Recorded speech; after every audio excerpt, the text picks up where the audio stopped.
Assalamualaikum warahmatullahi wabarakatuh. Kita bertemu lagi di channel Inspirasi Oktara. Di tahun 2023, pelaksanaan program Keluarga Harapan yang setiap tahunnya sukses, ini tentu akan semakin digandrungi atau semakin diinginkan oleh calon penerima manfaat program bantuan sosial dari Kementerian Sosial Republik Indonesia. Ada syarat-syarat tertentu yang harus dipenuhi oleh para calon penerima manfaat program yang luar biasa ini. Nah, berikut di kesempatan video kali ini saya akan menyampaikan 5 syarat utama yang harus dipenuhi oleh para penerima manfaat program Keluarga Harapan, termasuk bagi Anda yang menginginkan program bantuan ini ya, yang ingin memperoleh bantuan PKH. Dan tentunya PKH ini manfaatnya sangat besar dan ada banyak keuntungan yang bisa didapatkan oleh para penerima manfaat dari program Keluarga Harapan sebagai program prioritas nasional dari Kementerian Sosial Republik Indonesia. Sebelum saya membacakan syarat-syarat yang harus dipenuhi berdasarkan dari keputusan Menteri Sosial yang terbaru, izinkan saya untuk mengucapkan terima kasih kepada para subscriber setia channel Inspirasi Oktara. Terima kasih atas dukungan Anda karena tanpa dukungan Anda, channel Inspirasi Oktara tidak bisa berkembang lebih baik lagi. Saya ucapkan selamat datang dan selamat bergabung bagi Anda para subscriber baru channel Inspirasi Oktara. Mohon dukungannya, Anda berada di channel yang tepat karena channel ini disampaikan langsung oleh SDM Pendamping Sosial dari Kementerian Sosial Republik Indonesia.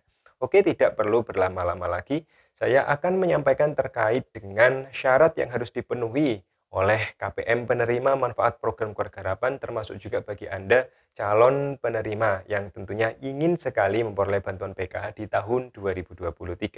Oke, langsung saja.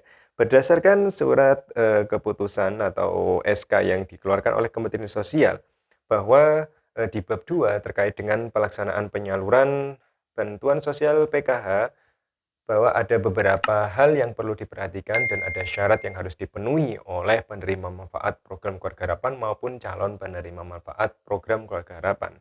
Yang pertama, nah, data penerima manfaat untuk program Keluarga Harapan ini harus bersumber dari data terpadu kesejahteraan sosial atau DTKS. Ya, termasuk juga semua bantuan sosial, termasuk ini salah satunya adalah program Keluarga Harapan atau PKH. Jadi penerima manfaat PKH datanya harus bersumber dari DTKS atau data terpadu kesejahteraan sosial yang dikelola oleh Pusdatin Kesos atau Pusat Data dan Informasi Kesejahteraan Sosial dari Kementerian Sosial Republik Indonesia. Itu ya, syarat pertama harus berasal dari DTKS. Nah, bagaimana cara masuk ke DTKS? Saya sudah menjelaskan di video-video sebelumnya. Silakan Anda cari bagian mana yang menjelaskan tentang cara mendaftarkan agar Anda bisa masuk ke DTKS. Syarat yang kedua, KPM yang bisa mendapatkan bantuan PKH di tahun 2023 harus memenuhi kriteria dan kriteria tersebut adalah harus memiliki salah satu dari ketiga komponen utama yang ada di dalam program Keluarga Harapan. Nah, ini syarat kedua ini syarat yang cukup penting ya. Nah, syarat yang kedua ini komponennya kira-kira apa saja? Komponen penerima bantuan sosial yang pertama adalah komponen kesehatan. Kriterianya ya, untuk komponen kesehatan ini terdiri dari ibu hamil, lalu juga ada anak usia 0 hingga 6 tahun atau anak usia dini. Lalu untuk komponen kedua adalah komponen pendidikan, KPM harus memiliki anak sekolah ya, baik itu dari usia SD hingga SMA dan juga anak usia 6 sampai dengan 21 tahun yang belum menyelesaikan wajib belajar 12 tahun. Itu artinya apa? Untuk mereka-mereka yang berusia 6 sampai 21 tahun tetapi tidak bersekolah di lembaga resmi, ini bisa mengikuti kejar paket ya. Mengikuti kejar paket sehingga ini bisa dimasuk ke dalam komponen penerima PKH yaitu untuk komponen pendidikan. Selanjutnya adalah komponen kesejahteraan sosial yang terdiri dari kategori lanjut usia minimal 60 tahun, lalu ada penyandang disabilitas yang diutamakan adalah penyandang disabilitas berat. Itu adalah syarat kedua. Nah, jika Anda memiliki satu saja dari ketiga komponen yang ada, misalkan Anda memiliki anak balita ya, mungkin Anda memiliki anak sekolah atau Anda memiliki lansia atau penyandang disabilitas, maka jika misalnya salah satu saja Anda miliki, berarti Anda masuk ke dalam syarat ya, memenuhi syarat untuk menerima manfaat program Keluarga Harapan. Tapi tidak berhenti di situ, kita lihat untuk syarat selanjutnya ya. Syarat yang ketiga, adalah KPM atau calon KPM penerima manfaat program keluarga harapan ini tidak berstatus sebagai aparatur sipil negara, ya, tidak berstatus sebagai ASN, entah itu PNS ataupun P3K. Lalu tidak boleh berstatus sebagai TNI atau Polri, lalu pegawai BUMN, ya, atau juga pensiunan. Jadi itu syarat yang ketiga. Tidak boleh berstatus sebagai ASN, ya, PNS misalnya, lalu tidak boleh berstatus sebagai TNI atau Polri, lalu tidak berstatus sebagai pensiunan, atau juga tidak berstatus sebagai pegawai BUMN. Jika misalnya terbaca di KK status pekerjaan ini dari keempat yang saya sebutkan tadi, ya, ASN, entah itu guru PNS, P3K, lalu ada TNI Polri, lalu ada BUMN dan juga pensiunan, otomatis ini gagal secara sistem, ya, oleh DTKS, Anda langsung tercoret tidak layak untuk menerima bantuan sosial, terutama bantuan sosial PKH. Kita lanjut ke syarat yang keempat. Nah, syarat yang keempat, nama yang mewakili dalam satu keluarga, ya, nama yang mewakili dalam kartu keluarga, dalam KK, penerima manfaat harus memiliki nomor induk kependudukan NIK yang telah dipadankan dan data dari Direktorat Jenderal Kependudukan dan Pencatatan Sipil Kementerian Dalam Negeri, Kemendagri. Jadi maksudnya bagaimana? Jadi nama yang mewakili dalam satu kakak, entah nama yang masuk itu suaminya atau istrinya, ini harus memiliki NIK yang harus padan dengan Direktorat Kependudukan dan Catatan Sipil atau Dukcapil, ya, di bawah naungan dari Kementerian Dalam Negeri. Nah, bagi nama-nama yang masuk ke dalam DTKS ini, ketika nama Anda terdaftar di DTKS, maka usahakan jangan sampai NIK-nya ini invalid atau NIK-nya ganda atau ada NIK yang belum teraktivasi. Maka jika itu terjadi, segera lakukan updating data, ya, di kependudukan dan catatan sipil, seperti itu.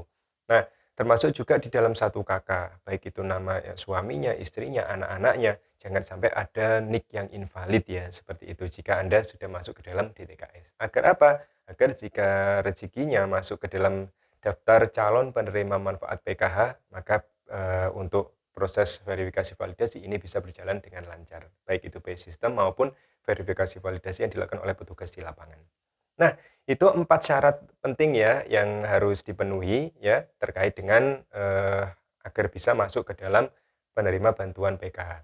Nah, 5 syarat yang kelima ini adalah syarat yang sangat menentukan dan tentunya ini paling penting dari keempat syarat tersebut. Nah, selain harus memenuhi 4 syarat itu, maka ketika Anda tidak masuk ke syarat yang kelima, otomatis Anda gagal sebagai penerima manfaat program Keluarga Harapan, baik yang sudah pernah mendapatkan PKH maupun bagi yang belum pernah mendapatkan PKH. Nah, syarat kelima yang harus dipenuhi oleh calon penerima manfaat program Keluarga Harapan adalah nama yang sudah masuk ke DTKS, nama yang memenuhi komponen, nama yang tidak berstatus sebagai ASN dan yang lain sebagainya, ini harus ada di dalam SK penetapan calon penerima manfaat program Keluarga Harapan. Dengan bahasa mudahnya, nama-nama yang memenuhi syarat ini harus ter-SK-kan sebagai calon penerima manfaat yang ditandatangani oleh Menteri Sosial Republik Indonesia. Artinya, meskipun Anda memiliki komponen, memenuhi syarat, miskin, prasejahtera, berasal dari DTKS, tapi nama Anda tidak di-SK-kan atau tidak ada di dalam daftar bayar atau SP2D, maka secara otomatis Anda tidak akan bisa memperoleh bantuan sosial program Keluarga Harapan.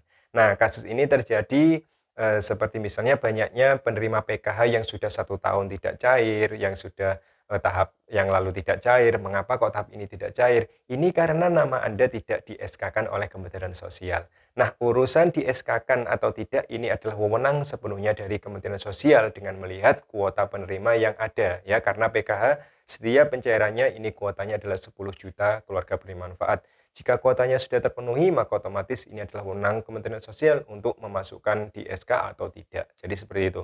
Yang jelas yang bisa dilakukan oleh KPM, yang bisa diupayakan adalah 4 syarat utama tadi, dan untuk syarat terakhir, syarat kelima yang sangat menentukan, yaitu nama yang di SK-kan oleh Kemensos, ini adalah wewenang sepenuhnya dari Kementerian Sosial Republik Indonesia.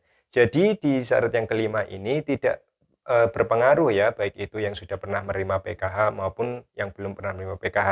yang sudah pernah menerima PKH dan ternyata sudah cair tidak lama, ini pun bisa terjadi karena nama Anda tidak di-SK-kan, dan tentu nama-nama yang tidak ter-SK-kan di periode pencairan ini bukan lagi menjadi KPM penerima PKH. Oke ya, mungkin itu saja informasi yang saya berikan di kesempatan kali ini terkait 5 syarat penting, syarat utama untuk program Keluarga Harapan di tahun 2023. Semoga bagi Anda yang belum pernah menerima bantuan sosial dan kondisi Anda sangat layak dibantu oleh pemerintah, semoga rezekinya di tahun 2023 Anda bisa memperoleh bantuan sosial. Oke ya, terus dukung perkembangan channel Inspirasi Oktara agar channel ini bisa berkembang lebih baik lagi di masa yang akan datang. Saya akhiri, wassalamualaikum warahmatullahi wabarakatuh.